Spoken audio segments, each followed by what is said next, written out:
यहाँ पे मौजूद छात्र के शरीर पे जितने निशान पड़े हुए हैं गवाही देंगे वो दहशतगर्द शब्द के अर्थ का।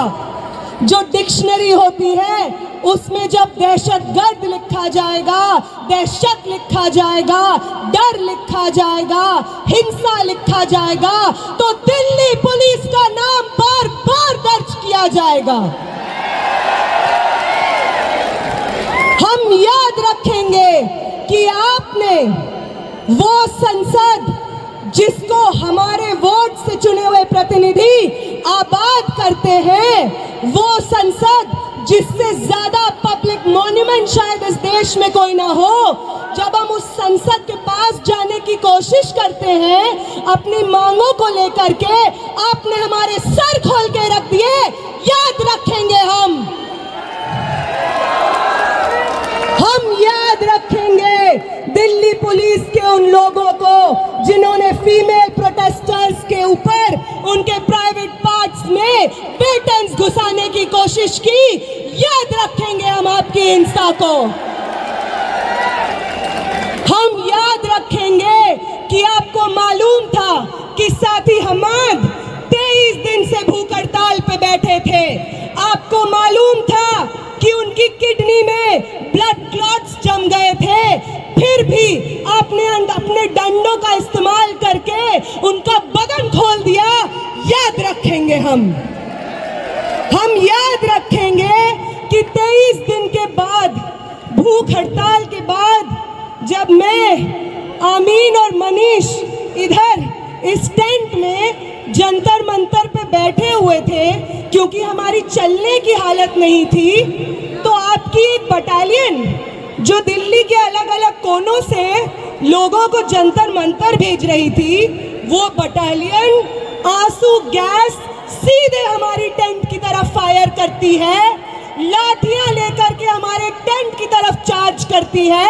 और वो जो दीवार आप टूटी हुई देख रहे हैं, ये दीवार को जितनी बार जंतर मंतर पे लोग देखेंगे, याद रखें वो कि ये दीवार, ये destruction of public property Delhi police की करतूत है।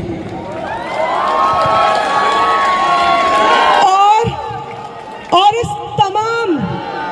इस तमाम हिंसा के बाद जो हमारे पास बची कुची जान होगी, वादा करते हैं दिल्ली पुलिस आपसे, वादा करते हैं कमिश्नर ऑफ पुलिस, वादा करते हैं आपसे प्रधानमंत्री जी, वादा करते हैं होम मिनिस्टर, वादा करते हैं धर्मेंद्र प्रधान कि जो बची हुई जान आपने छोड़ी है हमारे अंदर, वो आपकी सबसे बड़ी गलती है। आपसे बहुत गलती हो गई है कि आपने विटनेसेस को छोड़ दिया जो गवाही देंगे आने वाली जनरेशंस को आपकी हिंसा का। और जब भी आपकी हिंसा लिखी जाएगी, उसके बगल में दिल्ली में मौजूद 4 से 5 लाख छात्रों का अदम्य साहस लिखा जाएगा। ये भी याद रखेंगे हम। नेहा बोहरा ने धमाल ही मचा दिया गाइस।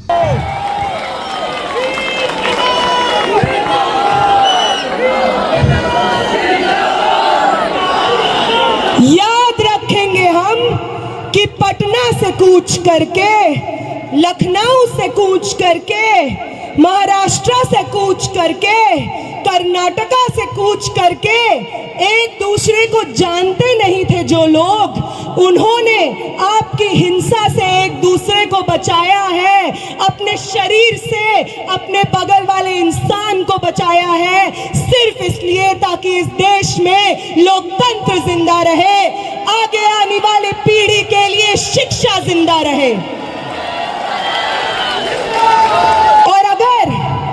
और अगर आपको उदाहरण ही चाहिए कि कौन इंस्पायर करता है हमें, तो अभी देते हैं आपको उदाहरण।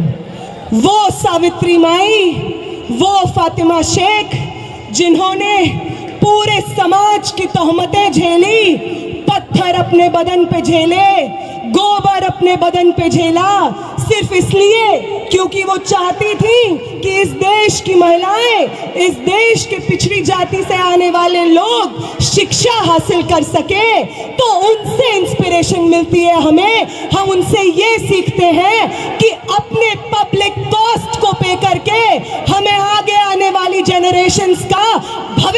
इंश्योर कराना है वो इंस्पायर करती हैं हमें। अंबेडकर इंस्पायर करते हैं हमें, वो हमें इंस्पायर करते हैं कि अपनी पूरी जिंदगी बिना रुके बिना थके समाज की तमाम तोहमतें आइसोलेशन झेलते हुए किस तरीके से अपने आगे आने वाली पीढ़ी के लिए एक बेहतर समाज बनाया जाता है, अंबेडकर से प्रेरणा लेते हैं हम, भगत सिंह से प्रेरणा लेते हैं हम। वो 23 साल का स्टूडेंट